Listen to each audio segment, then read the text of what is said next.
What is good, everybody? Welcome back to another episode brought to you by the League FFB. Today, I got 10 players that I think you guys should be stashing before NFL free agency opens up here in just a couple weeks. Now, full disclaimer, this list is dirty. This list is ugly. There's going to be a lot of names on here that you probably don't necessarily want to put on your Dynasty rosters, but the point of this video is that these players are going to be very affordable, maybe even free on the waiver wire in some of your leagues, and I do think that these players have a chance to see an increase in value over the next 30 days. So these players should be able to be acquired for cheap, and you might be able to flip them for a little bit of an increase in value over the next little while. So without wasting any more time, let's hop right into today's video and let's start talking about these stashes.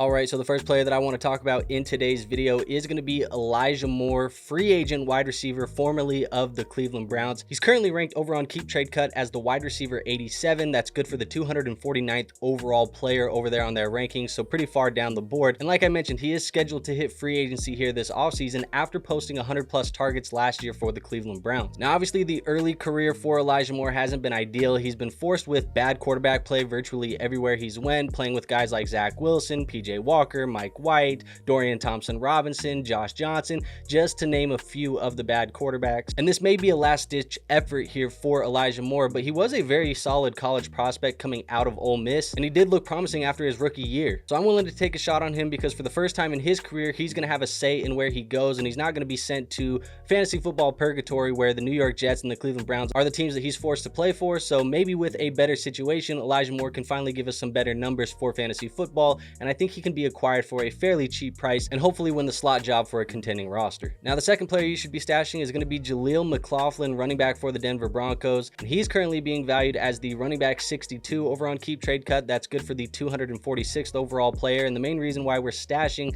Jaleel McLaughlin is because Javonte Williams is scheduled to hit free agency here later this season. Now, although Jaleel McLaughlin will never be an every down back for the Denver Broncos, the departure of Javonte Williams will open up about 70 receptions out of this backfield, so that is a lot of passing down work that could go to Jaleel McLaughlin next season. And with the only other running backs currently on the roster being Audric Estime, who does just profile as an early down grinder, and role players like Blake Watson and Tyler Beatty, I expect Jaleel McLaughlin to get an increase in some of that passing down work regardless of whoever they choose to add into this backfield via free agency or via the NFL draft later this year. Now, the next player you should be stashing is going to be Luke McCaffrey, wide receiver for the Washington Commanders. Now, Luke's currently ranked as the wide receiver 84 and the 241st overall player on Keep Trade Cut, and the reason why we're stashing Luke McCaffrey is because virtually every wide receiver on the roster not named Terry McLaurin is scheduled to hit free agency this offseason. You have guys like Olamide Zaccheaus, Diami Brown, Noah Brown, KJ Osborne, and Jamison Crowder, who are all going to be able to test the open market, which by default is going to leave Terry McLaurin and Luke McCaffrey as the only two wide receivers here. Now, Luke McCaffrey is a former third-round pick, obviously selected by the Commanders just last year by this new regime, and as it currently sits, Luke McCaffrey is the only wide receiver on the roster past 2026 as Terry McLaurin's looking for an extension currently. Now, that said,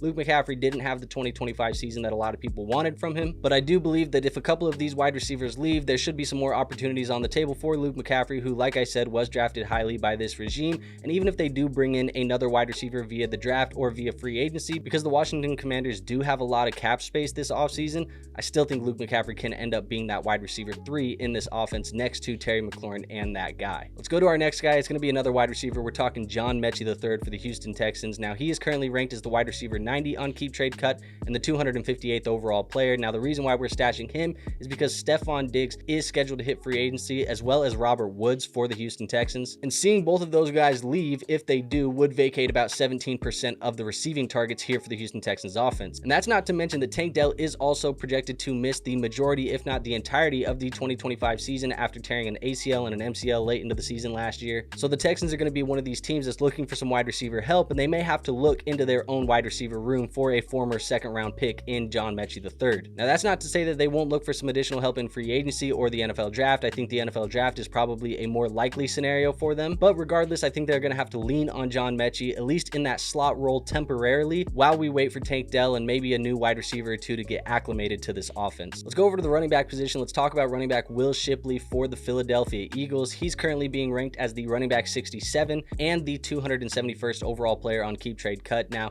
the reason why we're stashing him, and although it's kind of clear that this team doesn't necessarily need any running back help after Saquon Barkley just became the 9th player in NFL history to run for 2,000 yards. But Kenneth Gainwell is projected to be a free agent this offseason, and I do think that there's an opportunity here for Will Shipley, who they drafted in last year's draft class, to step up as the RB2 behind Saquon Barkley. Now, if you look back at his collegiate days, Will Shipley was very productive when he was there at Clemson, but last year played primarily as a special teamer. Like I said, I think he's going to get a promotion this year, or could get the promotion to RB2 behind Saquon. And although it feels like you may be jumping through a couple hoops to get Will Shipley to be fantasy relevant, it would mean that he is basically just one Saquon injury away from seeing some decent opportunity behind one of the league's best offensive lines. So because of that, I think he's probably worth a cheap handcuff type of gamble on the back end of your rosters. Let's go back to the wide receiver well. I want to talk about a strange case of Diontae Johnson. Diontae Johnson is scheduled to hit free agency this offseason. He's currently being ranked as the wide receiver 112 and the 324th overall player on Keep Trade Cut. And whatever happened with Diontae Johnson through the 2025 season, I don't really have an explanation for it. I think we're probably going to need a 30 for 30 documentary on it one day, but he basically bounced around from the Carolina Panthers to the Baltimore Ravens to the Houston Texans back to the Baltimore Ravens. A lot of this was chalked up to as locker room issues, so I think that's something that we're obviously going to have to pay attention to. However, he is a free agent, like I mentioned, and maybe with a full offseason, he can find some more stability with an offense and with a team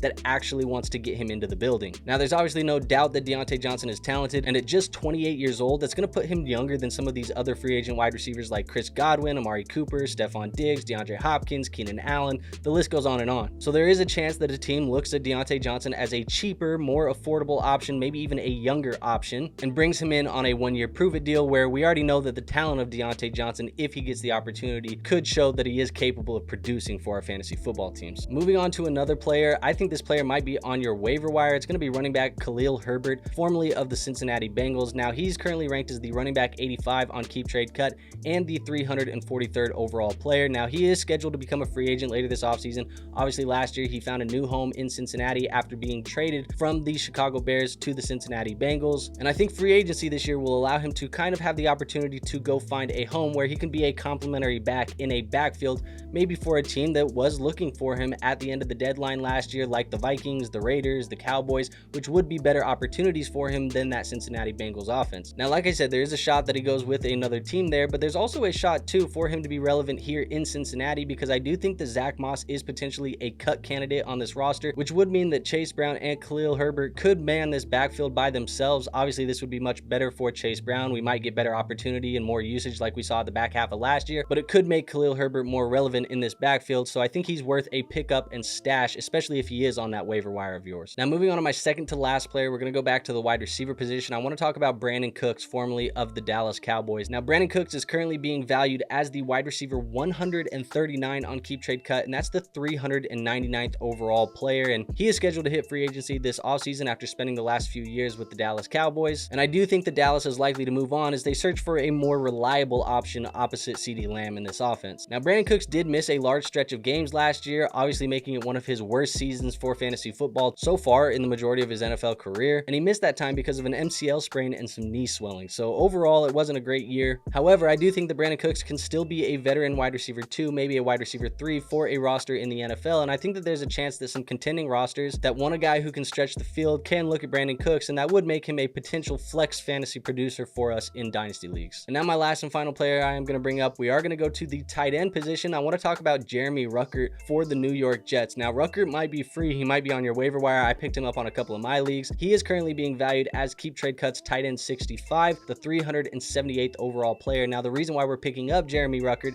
is because Tyler Conklin, the starting tight end for the Jets, is scheduled to hit free agency this offseason, and that means they'll be vacating about 70 plus targets there in that tight end room, in that receiving core, that could potentially go to somebody else. And the only other tight ends on the roster are Jeremy Ruckert, Kenny Yeboah, and Zach Kuntz. Now, Tyler Conklin obviously had a proven role in this offense. He was a chain mover for this team. And yes, I've seen some mock drafts where maybe a guy like Tyler Warren ends up being on the New York Jets. That would obviously put this to bed, but I think that there's a chance the New York Jets, who are kind of rebuilding at this moment after the failed experiment of Aaron Rodgers and some of these other players that they've had on the roster, could just let Jeremy Ruckert play out the final year of his rookie deal, which would mean that there is a chance that Jeremy Ruckert becomes fantasy football relevant. And in this offense that did just give 70 plus targets to the tight end, maybe Jeremy Ruckert is worth a stash, especially if you're in a tight end premium league. So there you have it, folks. That is 10 stashes, cheap stashes, affordable stashes, maybe gross stashes that you can pick up right now off of your waiver wire or trade for very cheap at the moment and maybe they will see an increase in value over the next 30 days. If you did like today's video,